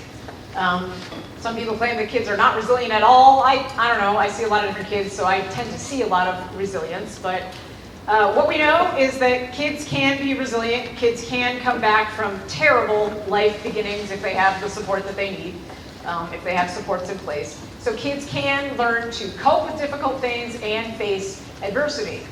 The big thing they need to be resilient is unconditional love, unconditional support from one adult in their life. It can be a parent, it can be a foster parent, it could be an aunt or uncle, grandparent, it could be a teacher, it could be a coach. One person. They need one adult in their life who believes in them, who can help them. So are kids born resilient or are they made resilient? Well, it's a little bit of both. It's part disposition and it's part external experiences. So like I said, if they have that support in place, then they learn to become resilient because they know that they can face hard things because they have someone in their corner. If they don't have those supports in place, maybe they're a little less sturdy because they're not sure which way to turn and they're not sure what to do. How do we build it? Well, back to empathy again, because that's super important. It makes such a big difference when we look at each other and say, I get that. I don't know exactly what you're going through, but I get that it's really hard. Doesn't it feel good when someone says that to you? Doesn't it feel annoying when you call someone and you want to vent to them about something that's hard and then they steal your story and they hijack your thread and they're like, oh, well, let me tell you how bad my day was, right? Because what you wanted was support and what you got was somebody else's story that they thought was better. I don't like it when that happens. Well, neither do kids. They like empathy. They like support. They want someone to listen to them and understand where they're coming from. So I already talked about listening more than you speak. One thing we do to kids today, and I don't remember who started this, but I really want to meet this person, because somewhere like 5 years ago, someone decided that the best place to talk to teenagers is in the car. Guess where teenagers don't want to talk to you? In the car. They don't want to talk in the car. Part of that is because they've been at school all day, and sometimes it's hard. And even if it's not hard, it's just been long. Imagine if you got in the car after work and someone was like, how was work? What did you do? How was your meeting? What did you say? Did everybody like what you said? Did you get a progress report? You would be like, oh, stop, get out of my car, right? But then we turn around and we do that to kids. Because we do eat lunch with. How did you do on your math test? What score did you get on your science test from last week? Did you get any grades back today? What did the teacher say? We ask them like 4 million questions. So when kids are under stress or when they're anxious, they tell me all the time what they want is to get out of there. So if you're picking them up at school, just let them hop in the car and hightail it out of there. They'll talk to you later when they've had time to process and calm down. Let them listen to music. Let them have that moment. I want that moment when I get in the car, yeah? So if they go right into their electronic device, I don't know if parents are listening. I mean, you get hurt, they don't want to talk to you. And you're like, oh, I can have this meeting. As long as you're getting the talk time in later, to me, that's not such a problem. Because sometimes kids come out of school just full of, it's been a long day. And what they're going to say if you force them to talk is probably not pleasant. So jumping in and escaping, why do we use Facebook? To escape, right? Why do we use Instagram? We do it for the same reasons that they do. It's just we worry more about them. So, let them have that time, and then once they get out of the car, let's go into the house and do you want a snack? You want to hang out? You want some tea? What do you want? Let's hang out together. Then start enforcing, the limits on that. Because when we try to force them to talk in the car, often it backfires. And they tell me all the time that's the one thing that they wish would change, that they could just have a silent ride to and from school, because they're already probably either worrying about something or just decompressing from something, as we all do. It's important to just ask questions more about fun stuff. Ask about their friends. Ask about if anything funny happened at school today or anything entertaining happened at school today. We're always asking success questions. We're always asking achievement questions. They get tired of that. Let me tell you what, these kids know exactly what their grades are. They have those awful grade portals. Oh, I could do a whole session on those. They know exactly up to the minute what their grades are, who's going to be disappointed and who's going to be proud.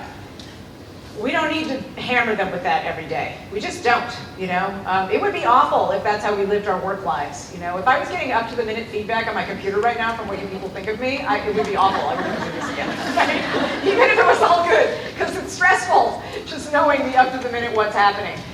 So try just talking to them, about other things or what their weekend plans or what they want their weekend plans to be. Kids tell me all the time, especially teenagers, they actually do want to spend time with you guys. They will never say that out loud because they don't like to admit it, so they like to drop hints. And a lot of their hints are not good ones. And I tell them all the time, if all you're going to do is drop hints, you got to make them clear, Geez, Mom, I really think it would be fun to get our nails done this weekend. Well, that's a clear hint, versus just grunting at your mother in the morning. They're not always good at saying what they mean to say. So, checking in with them frequently is important. Stop focusing so much on the grades and the sports and the scores and the goals scored. There's a lot of that. I see so much. It starts when they're little and it continues through high school. So much paying kids for grades, paying them to score goals, paying them to get assists and to get. Please stop paying them for these things. They do not need to be paid for these things. It creates a terrible system for them. Because then they're only doing it to get paid, and then what? What happens when they do get into college and they go play on a team? They're terrible teammates when they're only getting paid to play, because then they score the goals and then they're out, or they're selfish on the field and they don't play as a team because they're trying to just meet their own needs and rack up the money. So please stop doing that if you can, if you are doing it. Kids love to hear stories about when we were young. They also love to hear our failure stories. I tell mine all the time. It's good. It's good to tell kids that we mess up and we make mistakes, that our lives change, that we thought we were headed in one direction but ended up in another. Those stories are good. Those are meaningful. Those normalize the process of change and failure and mistakes and missteps. We all have them. Let's talk about them instead of hiding them. Let's talk about them, bring them out into the open. So how do we raise leaders in this instant gratification world? Well, I always say it's not your job to toughen up your kid. The world is hard enough already. It is your job to support your kid. We do need to teach assertiveness skills. I find kids to be less assertive these days than they were 20 years ago. I'm not sure why.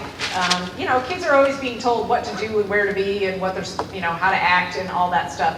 Kids really, now more than ever, need to learn the difference between speaking up and using an assertive, confident voice and sharing their opinions and sharing their thoughts and asking questions in the classroom versus either railroading people and talking over them and using aggressive communication or hiding out and being super passive. And the best way to do that is to practice it at home, to model it for them, but to also practice it. Have a family debate night. That's a great way to practice assertiveness skills. You can pick a funny topic like M&Ms versus gummy bears and give them a week to prepare their statements and, have a debate. This stuff, it sounds corny, but it actually works. We got to build confidence in our kids, real confidence, not false confidence, because we've made everything perfect for them, but real confidence. How do we get that? By figuring out who we are and what we love.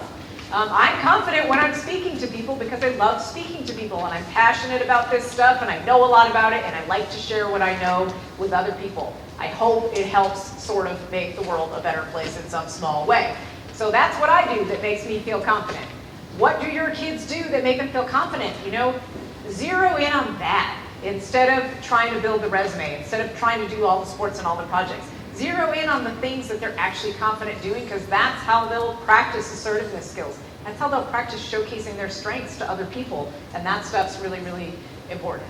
We have to promote teamwork and working together. I actually love competitive sports. You may not know that I played ice hockey for Boston College, which was fun. That was great fun and I loved doing it. I was an athlete all my life. So I'm actually not against sports at all, even though I talk about club sports a lot. What I am against is specializing. I think kids need to do different things. And I think kids also need to have opportunities to work in groups and do fun stuff together that isn't competitive. Competition is great. I love some competition, but right now it's pretty cutthroat for kids across the board. And when they feel like they don't measure up, they quit. Fun fact, 70% of kids drop out of youth sports by age 13 because they don't feel like they measure up and they don't feel like they're going to be good enough. Just so you know, 13 is exactly when you want your kids in an organized sport of some kind.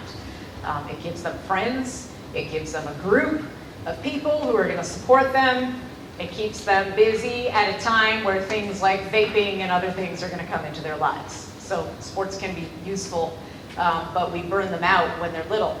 And we burn them out when they're big too. So we need to encourage our kids' ideas and their passions and their thoughts. And if they have ideas for how they can make the world a better place, let's help them, encourage them to figure out how they can do that. Like those kids in the 8th grade who went to their school director to start the new Instagram account. That was a big idea they had. That was a passion they had that happened to pan out. They were encouraged by their parents to go and ask for help and ask their director to do that, and it worked. So we need to empower kids and let them know that they can make differences in the world. It's really important for us to acknowledge our mistakes. We all make mistakes as parents. Sometimes we're short with our kids when we don't need to be. It happens. Forgive yourself, apologize to your kids. An apology goes a long way. When we own up to our shortcomings, we teach our kids that they can do the same and still be okay. We need to teach social responsibility, so we've got to tackle social media head on. You can get all the apps you want to monitor your kids. You can load up their phones with apps. You can watch them every second of the day. Nothing replaces the parent-child relationship when it comes to social media. You need to talk to your kids. You need to take an interest in what they're doing. You need to ask questions and listen to the answers. You can track them if you want. That's not going to fix the problem. It's the parent-child relationship that is important. We need to watch our own behavior online. Our kids are growing up. It's fascinating. I mean, people are showcasing everything from first steps to GPAs to college acceptance parties, which is a weird new thing that's happening now. And they're putting it all over Facebook and Instagram. It's not fair, is the bottom line. You got to create your own digital footprint. We're all late in the game because we're older, right? But you got to create your own digital footprint. But now parents are creating them for their kids. Sometimes they're putting videos of tantrums online. Sometimes they're putting videos of failures online to sort of normalize failure. Why would we do that? Would you want someone to do that to you? What if you had a terrible day at work and someone recorded it and put it on Facebook? You don't want that. I don't want that. So we need to, I always tell parents they need to follow the 3-minute rule, which is, create the post, and I tell kids this too. Edit the picture, create the post, make the witty comment, whatever, put it in there. Don't hit post yet. Set a timer for 3 minutes and come back to it. Is it funny? Is it interesting? Will someone learn something from it? Gut check it. If it's not really that interesting and it has the potential to hurt even one person, just cancel it, just delete it, try again. We've got to get away from this need to share every second of our lives. It's not good for our kids and it's not good for us. And actually research shows that kids think parents overshare on Facebook and they would like you to stop. And every time I do an assembly, some kid whispers to me, can you tell the parents to stop putting everything on Facebook? So I always say, please stop putting everything on Facebook and Instagram. We need to practice being upstanders out in the community, helping each other out so that kids see that we can all make a difference and help each other out. And we need to empower socially responsible thinking. So we need to teach kids and talk to kids constantly about how our behavior, both online and in real life, can affect other people. We have to think about the ripples. Kindness can have huge ripples, but so can negativity. So we might as well go with kindness, right? We might as well focus on empathy, kindness, and compassion, because both have giant ripples and the potential to affect a lot of people. So we have to teach them, well, how does negativity affect other people? How do your behaviors actually affect someone else behind a different screen? I am a believer in kindness. I think it works. I think we don't spend enough time thinking about it.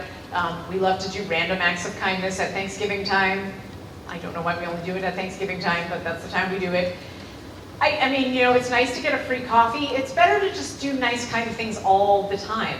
And little things, right? Little things make a big difference. Taking the extra time to hold the door open for someone is a kind, small act that makes a big difference to someone else. Complimenting someone on something is a small, kind act that makes a big difference to somebody else. So we need to engage in deliberate acts of kindness every single day.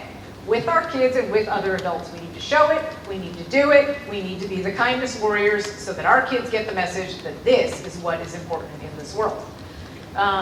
We need to encourage relationships with other people in their lives, grandparents, aunts and uncles, other supportive people, because kids learn from all kinds of other people.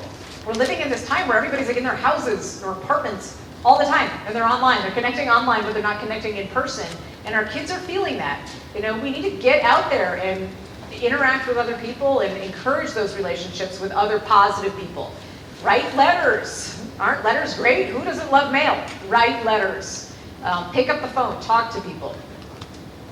And we need to practice caring. So teenagers in particular, but tweens as well, can do a lot of things to practice caring. They can tutor younger kids, they can read to little kids, they can be homework helpers for little kids, they can walk people's dogs, they can carry groceries for a neighbor, they can visit an elderly friend, grandparent, and just hang out and just visit or read something to that person or just listen to stories, ask about stories. They can help their siblings do their chores. They can learn to work together to get the chores done. These are all things kids can learn to do to practice caring in their communities. And I think the more we focus on this stuff, on the acts of kindness, the deliberate acts of kindness, on practicing caring everywhere we go, the more we do this with our youth, the better off they're going to be in the long run, because they're going to grow into adults who think to do this first and who stop focusing so much on getting through that finish line and making it into that college.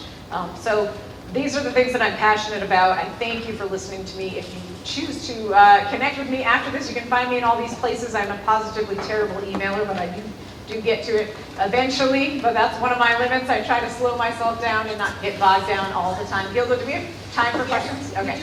I just want to mention though, one car does need to move. KHANZ license plate, a great see-through. Otherwise, everybody else is fine, and it would be great if we take a couple of minutes. Does anybody have any questions? Yes.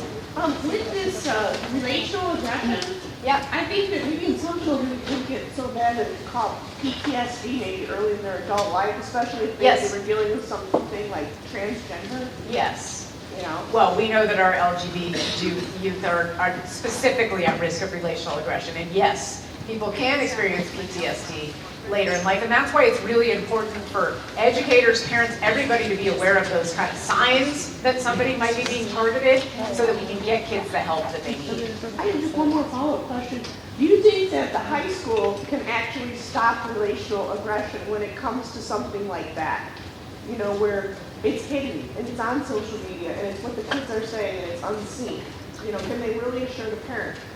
I think there's no high school in America that's going to give someone 100% assurance that, yes, we're going to totally, knock this out of our school, but I would like to think that they could try.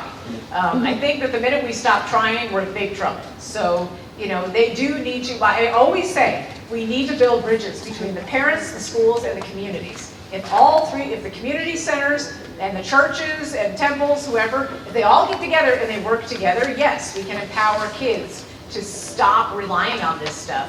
If nothing else, we can get kids to stop using it. And I have had teenagers who finally just said, forget it, and deleted every single app and just lived better lives because of it. But that's hard to do. So the high schools, I believe, my personal opinion is they need to take a harder line on this stuff. They need to stop hiding behind it doesn't happen at school, because first of all, it does. They're using their phones all day long anyway. So it does happen on campus, but they need to have very clear policies in place, written into their handbooks, and they need to have very clear, consequences in place should those policies be broken on school campus, and they need to just address it. They need to really focus on building up empathy in their communities. It's hard, I know it's a tall order, but I want to think it's possible because I don't want to give up. Yes. In regard to your take on mental health days, I totally agree with that kids do need to do that, but I guess sometimes I struggle with telling my kids, yeah, you don't feel good, here's an easy way out, and you don't have to live up to a certain commitment, versus, yeah, you know what, you're stressed out, take a day. So I struggled out even my 11-year-old right now. She comes home having that day, doesn't want to go to dance. Okay. Well, right. You know what I mean? Yeah, and I feel like and that's different. There's a fine line between that gets abused and then showing that you don't have to stick with your commitment. So do you have any guidance on when to know and how often you would allow that to happen? Well, I always say it's like a kid shouldn't need a mental health day more than once a semester, or if they do, then they need to be getting help other than mom and dad. Everybody needs a day off once in a while to kind of regroup and just deal with all the emotions and all that stuff. But if they're routinely not refusing to go to dance, refusing to go to soccer, whatever it is, not wanting to go to school, if that's happening over and over again, then I would just reach out to help. I think, to me, that's part of the thing is people wait so long. And parents tell me, well, I told her that you're a feelings coach, because I didn't want to say therapist, and I'm like, oh my God, just say therapist. We're never going to get rid of the stigma if we're making up weird names for me, all right? But I get it, I understand, it's we don't want our kids to feel like there's something wrong with them, and that's part of normalizing it. Hey, I did give you a day off last week because you were stressed out, so this week I want you to go. If you're really having trouble and you can't go, then I'm going to reach out and get some help for us so that we can talk to someone else and figure out some things we can do. That's how I would handle it. And I've been down that road with my own daughter, and part of it turned out to be, it's just her dance teacher's expectation is that she would dance 4 days a week, and that's too much. So I finally had to stand up to her teacher and say, hey, listen, we love this, and she can come 2 days a week, but that's enough for her. And she said, oh, all right, I get it, you know. So part of it is that. Yes? If your child wanted to take a day off, are schools? No, they're not good with that. If you're told, say, you know, they need a day and like day off, and there's less day off, how can we communicate with them? I mean, I feel like that's my stuff. They're sick. I don't, you know, they're not going to let you do that. That I can guarantee you. They'll say, no, you need to get your kid to school.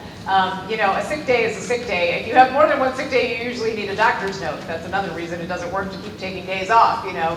So, but I think you can call in a stomachache one day and say, I think it would be great if the schools were on board with that. I know that they're dealing with dollars and cents. You know, school districts are always dealing with dollars and cents. And for every day that a kid doesn't show up, they lose, you know, $66 in this amount of cents per day or whatever it is. So depending on your district. So, you know, that becomes a numbers game for them. And that's why they want the doctor's notes. And that's why, you know, you can't go more than a day without the doctor's note. I wish we could live in a world where we could call in stressed out. Because if we could do that, we would all be better for it as long as we didn't abuse it, right? I think we that's, only really needed it. I think it's about habits. So if I've got a student who's, you know, not had a day off in the semester and there's not an attendance issue, that's not going to pop up anywhere because that's this kid who's going to be responsible for making up their work and those kinds of things.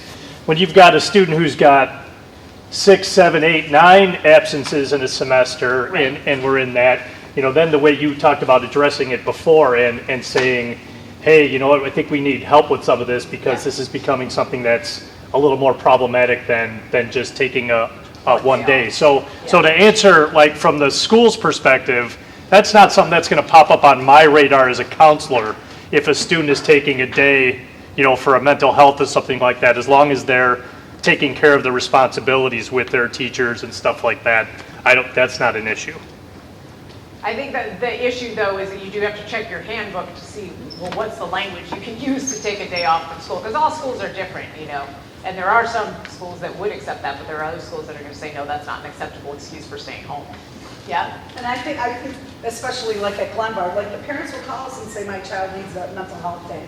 They'll call the student in sick, and then they'll communicate with somebody on our SIT team, on our student team. So when mom calls in Johnny because things are exceptionally difficult somewhere in their lives, we're okay with it, but usually we follow up with a phone call to the school counselor or social worker to let them know.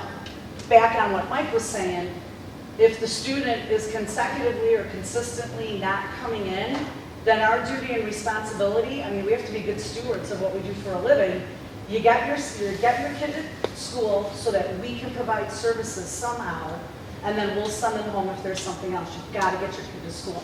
And that's that whole piece of like the anxiety for consistent student absences. So I would say work with your school personnel and work with the student's counselor to figure it out and go from there, because there are overarching themes and times of the year which are very difficult for kids. And kids who are anxious and stay home from school because they're anxious over and over and over again get more anxious because they fall so behind in their work and also they're not interfacing with their peers. And so their relationships suffer. So then when they come back, it's very hard to transition back into the school and they're Getting into the building not at that focusing. point. Yeah. Yes. When you talked about the up center, I think that's really good because in the past it's always been stand out, say something. I feel like this is a new. Are there any lessons or activities for teachers to do with elementary or middle school kids that you would recommend? There's some in my book, the Happy Kid Handbook book. Michelle Borba, a colleague of mine, wrote a book called Unselfie. It's all about upstanders and empathy development. She was here. Was she here? Yeah, there's like a billion strategies for educators, because her book is more geared toward educators. What was her really. last name? Borba, I think she's B-O-R-B-A. coming back next year too, Michelle Borba. Yeah, she's fantastic. I love her. She's fantastic. But anyway, so many strategies for educators that you can use right in the classroom. Yes. I really like your comments about what we ask our kids when they come home from school. Because, I mean, I've said stuff to my kids, like, well, just do your best. And then I thought, well, I'm not my best every day. Right. I have bad days, and Yep. it's almost like we're expecting them to be their best All the time. every day. Yeah. And I never thought how it sounds to receive that. Yeah. Really, you know, And sometimes that's useful, is just replaying what you typically do say to your kids, and I have to do it too, because I tend to use that too. Oh, just do your best. You know, your best is good enough for me. throw it out there. Right. You know, and it sounds like a good thing to say, but it's, well, how are they interpreting it? And two kids could interpret it totally differently. So part of that too is understanding how your kids internalize things and then repackaging it, you know, so that what you're meaning to say is, you know, whatever happens today, I support you. Right, You and I know. think our parents might have said a lot of things that were, you know, do good at school, do this, do that. Yeah. We kind of re-say that, and our culture now is really different than when we were growing up. For sure. And I think the way it gets interpreted by the children now is a lot more stress-producing. And it's just, you really have to recalibrate your brain. I know that I've been kind of Yeah. working through that in the last year, so I really appreciate what you were saying about that. Good. All right. We solved all the problems. We did. That's it. Everything's perfect. Big round of applause. Thank you, guys. As you know, Katie is speaking tonight at Lombard North at 7 p.m. Please, if you found this useful, that, and I know you did, then get online and let other people know that they should be in the room tonight as well. Eventually, we will have this on the website, this particular recording, and the place that you can find it. If you go to the lombardgps.org website, you'll see past programs, Katie Hurley, and that's where you'll find the video. If you are representing a school, please go back and let your community know. There's always room for more. We'll seat you right here. So spread the word. Everybody's always welcome. And thank you again so much for coming. See you next time. Yay, Katie. Yay.